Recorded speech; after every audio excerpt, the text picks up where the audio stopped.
क्योंकि सैनी जाट अहीर और गुजर है खेतों की सजग जान, ना ये ब्राह्मण वैसे बने और ना इनका सुधरों में ज्ञान।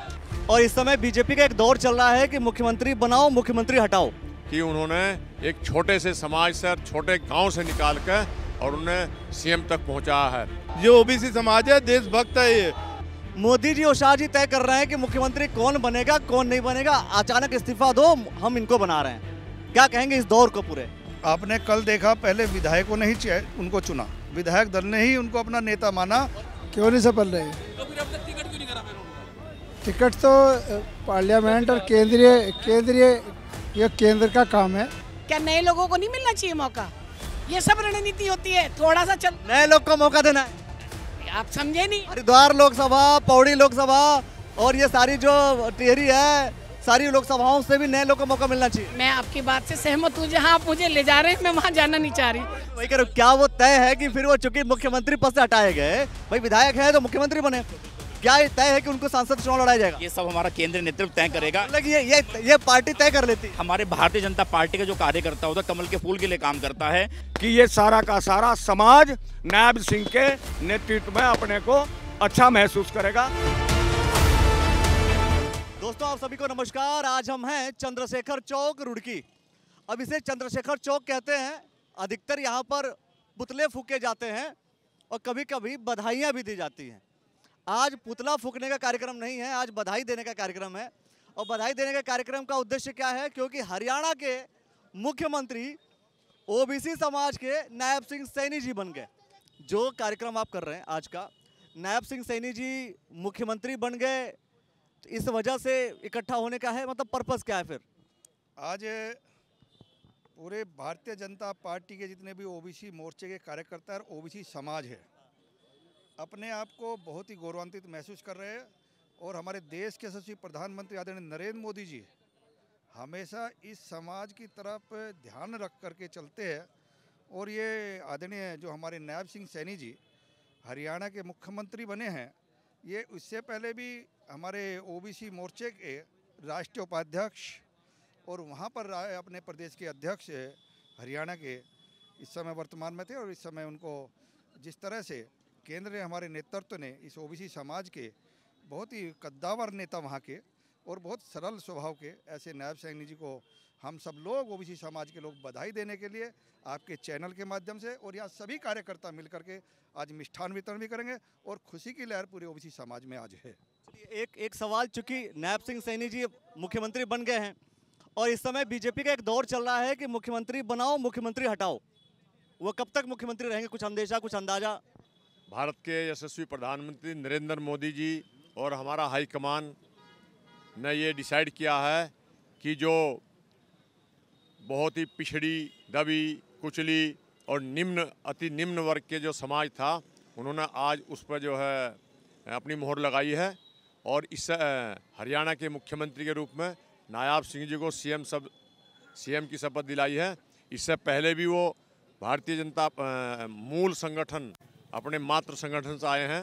भारतीय जनता पार्टी के महामंत्री, जिला अध्यक्ष, विधायक और अपनी पिछली खट्टर जी की सरकार में सीएम साहब की उसमें मंत्री रहे हैं, स्वतंत्र प्रभार और सांसद रहे हैं।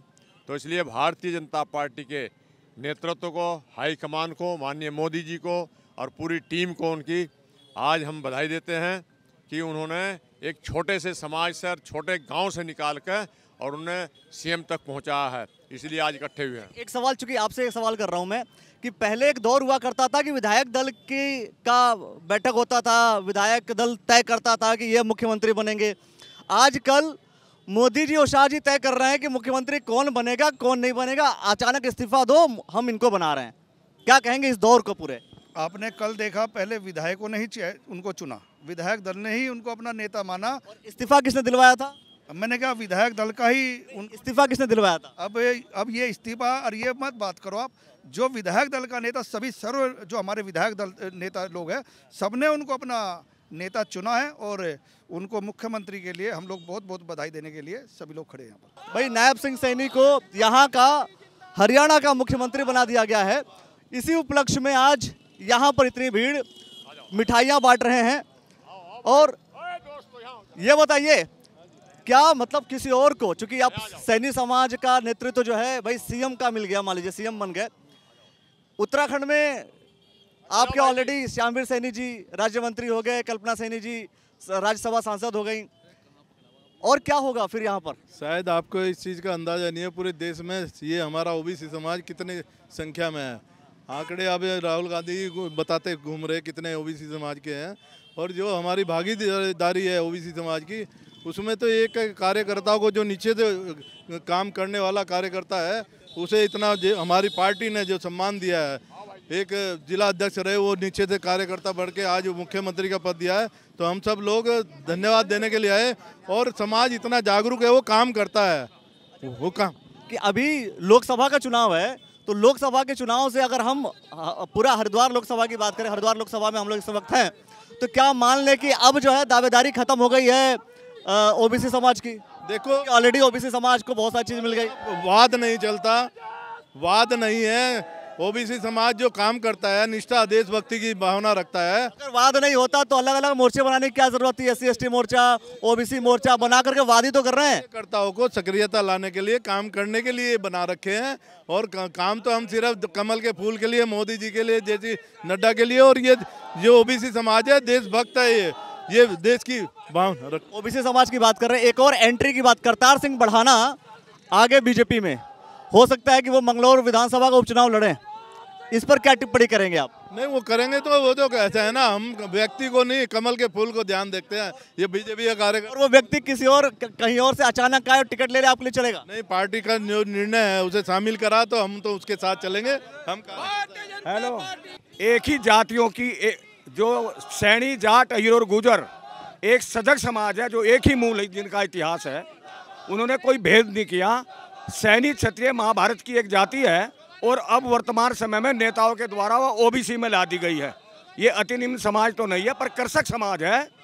इन सबको संगठित करने के लिए उन्होंने ये भी धारणा अपनी अपनाई होगी कि सैनी समाज एक अनुशासन समाज है, महाभारत से अब तक लेकर, इसलिए समय समय पर सैनी समाज को जिम्मेदारी दी है।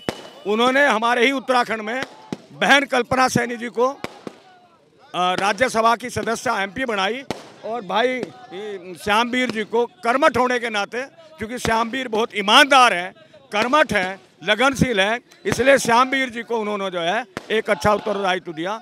और मैं ये नहीं समझता कि ये किसी बिरादरी के विपरीत में दिया गया, क्योंकि सैनी, जाट, अहीर और गुजर हैं खेतों की सजग जान, ना ये ब्राह्मण वैसे बने और ना इनका सुधरों में ज्ञान, चारों ही कृषि कार्य हैं, क्षत्रियपन इनकी पहचान, और जाट और सैनी एक दूसरे के पर्यायवाची हैं। ये राजनीतिक लोगों ने, क्योंकि भरतपुर की स्टेट जो जाट स्टेट है वह सूर सैनी परंपरा से है, जो भरतपुर के सूर सैनी जाट और ये सूर सैनी बहादुरपुर सैनी स्टेट बिल्कुल एक है, इसमें कोई भेदभाव नहीं, एक दूसरे के पर्यायवाची हैं। हम चाहे जाट कहलाते हैं, चाहे गोचर गाय चलाने वाले गुजर कहलाते हैं, चाहे ग्वाले सैनी कहलाते हैं, चाहे अहीर कहलाते हैं, चाहे रोड कहलाते हैं। मैं समझता हूँ कि ये सारा का सारा समाज नायब सिंह के नेतृत्व में अपने को अच्छा महसूस करेगा, सुखद महसूस करेगा। और नायब सिंह केवल सैनियों के ही नेता नहीं, सारी कृषक जातियों के नेता हैं। बस धन्यवाद। आज का हम सब लोगों के लिए भारतीय जनता पार्टी ने एक ऐसा तोहफा दिया कि हम सब लोग खुशी के मारे एक उत्सव मना रहे हैं अपने माननीय प्रधानमंत्री जी का, और कि अपने धन्यवाद करना चाहते हैं कि सरकार हरियाणा में भी अपने नायब सिंह सैनी जी को मुख्यमंत्री बनाया है। इस विषय पर हम उनको बहुत बहुत धन्यवाद देना चाहते हैं। ये कि इमली खेड़ा नगर पंचायत से चुनाव लड़ने वाली है, आपकी दावेदारी है कि नहीं है? जी, इमली खेड़ा नगर पंचायत में मेरी दावेदारी है, और मुझे पार्टी विश्वास है कि मुझे भारतीय जनता पार्टी चुनाव लड़ाएगी, और मैं चुनाव लड़ूंगी, और आप सबका सहयोग रहेगा और मेरी बहनों का भी रहेगा, और पक्का जीत के आएगी। कर्मठ कार्यकर्ता है, भाजपा की बहुत साल से सेवा कर रही है। पार्टी तोहफा जरूर देती है, जैसे आज हरियाणा में बदल दिया, ये सब नरेंद्र मोदी जी के दिमाग की। बदलना अच्छी बात होती है क्या? आपको मुख्यमंत्री बनाए, कोई हटा दे, आपको अच्छा लगेगा? आप एक बात बताइए, 2 बार के थे ना, क्या नए लोगों को नहीं मिलना चाहिए मौका? ये सब रणनीति होती है, थोड़ा सा चल नए लोग को मौका देना है। आप समझे नहीं? हरिद्वार लोकसभा, पौड़ी लोकसभा और ये सारी जो टिहरी है, सारी लोकसभाओं से भी नए लोगों को मौका मिलना चाहिए। मैं आपकी बात से सहमत हूँ। जहाँ आप मुझे ले जा रहे हैं मैं वहाँ जाना नहीं चाह रही, परंतु मैं आपकी बात से सहमत हूँ, सब लोगों को मिलना चाहिए। ये सब बड़े केंद्रीय नेतृत्व का अधिकार है, हमारा नहीं है। भारतीय जनता पार्टी में कार्य दिया जाता है, कब कितना किसे कार्य दिया जाता है तो हमारा केंद्र नेतृत्व और प्रदेश नेतृत्व ही समझता है।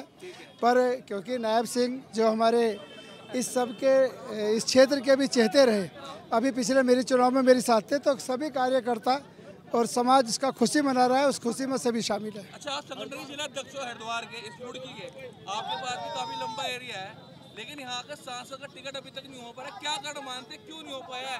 कई सफल काम उन्होंने सफल नहीं रहे वो यहाँ के लिए, 10 साल के लिए उन्होंने क्यों नहीं सफल रहे? तो फिर अब तक टिकट क्यों नहीं करा फिर उन्होंने? टिकट तो पार्लियामेंट और केंद्रीय ये केंद्र का काम है, वो नहीं जाने कैसे करें। आपसे भी ली गई होगी, जब 3 सीटों में ले ली आपसे भी ली। हाँ नहीं, सबसे ली गई राय मिश्रा। दी आपने क्या दी बताइए? ये किसे होना चाहिए यहाँ पे? ये मेरा या हमारे कार्यकर्ताओं का काम नहीं है, ये बड़ा काम है। हाँ सर, आज ओबीसी समाज की खुशी मना रहा है, कहीं आप भी चर्चा में होंगे, बता रहे कि ओबीसी सीट होती है रुड़की से, आप भी चुनाव लड़ोगे यहाँ से मेयर का? ओबीसी में कोई एक ही समाज थोड़ा ही रहता है, ओबीसी तो 85 जातियाँ हैं। मांग तो अपने लिए करते हो, सुनने में आता है ज़्यादातर। मैंने कोई टिकट की मांग नहीं। देखिए, हमारे ओबीसी समाज के लिए बहुत गर्व का विषय है कि हमारे पूर्व में राष्ट्रीय उपाध्यक्ष रहे, प्रदेश अध्यक्ष रहे हरियाणा प्रदेश के, और वर्तमान में सांसद थे। तो आपको ये जिम्मेदारी मिली, तो हम पूरा आज ओबीसी समाज के बैनर पे, अपने मोर्चे के बैनर पे ये खुशी जाहिर कर रहे हैं सभी। एक सवाल का जवाब दीजिए कि किसी भी, मान लीजिए कोई व्यक्ति मुख्यमंत्री हो, उसको आप अचानक मुख्यमंत्री से हटाइए, किसी और को बनाइए। ये क्रम उत्तराखंड में भी चला, हरियाणा भी चला, आज खुशी मना रहे हैं, लेकिन जिन समर्थकों के नेता सीएम हटे होंगे वो दुखी भी हो रहे होंगे। सवाल यह है कि क्या ये प्रचलन, ये तरीका ठीक है? देखिए, हमारा केंद्रीय नेतृत्व हमेशा भारतीय जनता पार्टी के लिए, इस देश के लिए हमेशा अच्छा सोचता है। आदरणीय खट्टर जी के लिए भी भविष्य में हमारे केंद्रीय नेतृत्व ने बहुत अच्छा सोचा होगा। क्या पता उनको मोदी जी अपने साथ तीसरी योजना में अपने साथ रखे, तो कहीं उनको अपने साथ सांसद का चुनाव लड़ा के उनको अपने साथ रखे। तो जैसे त्रिवेंद्र सिंह रावत जी को मुख्यमंत्री पद से हटाया गया था, तीरथ सिंह रावत जी को मुख्यमंत्री पद भाई दिया गया, फिर हटाया गया, तो क्या अब ये तय है कि वो चुनाव लड़ेंगे? बिल्कुल, देखिए, मैं बार बार आपको कह रहा हूँ, हमारा पार्लियामेंट्री बोर्ड है। वही कह रहा हूँ, क्या वो तय है कि फिर वो चूंकि मुख्यमंत्री पद से हटाए गए, भाई विधायक है तो मुख्यमंत्री बने, क्या ये तय है कि उनको सांसद चुनाव लड़ाया जाएगा? ये सब हमारा केंद्रीय नेतृत्व तय करेगा। ये पार्टी तय कर लेती है। हमारे भारतीय जनता पार्टी का जो कार्यकर्ता होता है, कमल के फूल के लिए काम करता है, ये केंद्रीय नेतृत्व, हमारा पार्लियामेंट बोर्ड इसको तय करेगा कि हमें उनको प्रत्याशी किसको बनाना है, किसको नहीं बनाना है। रुड़की नगर निगम से भी दावेदारी आपकी? बिल्कुल, देखिए, अगर मैं ओबीसी समाज से, ओबीसी का जिलाध्यक्ष हूँ, अगर हमारी भारतीय जनता पार्टी मुझे मौका देती है तो मैं बिल्कुल कोशिश करूंगा, पूरा प्रयास रहेगा कि मैं यहाँ पे कमल खिलाने का काम करूं। और पहली बार इतिहास, जो अब तक हमेशा निर्दलीय का इतिहास रहा है रुड़की से, कि मैं वो इतिहास बदलने का काम करूं, तो बिल्कुल मेरा ऐसी रहेगी। पार्टी मुझे विश्वास करती है। तो धन्यवाद।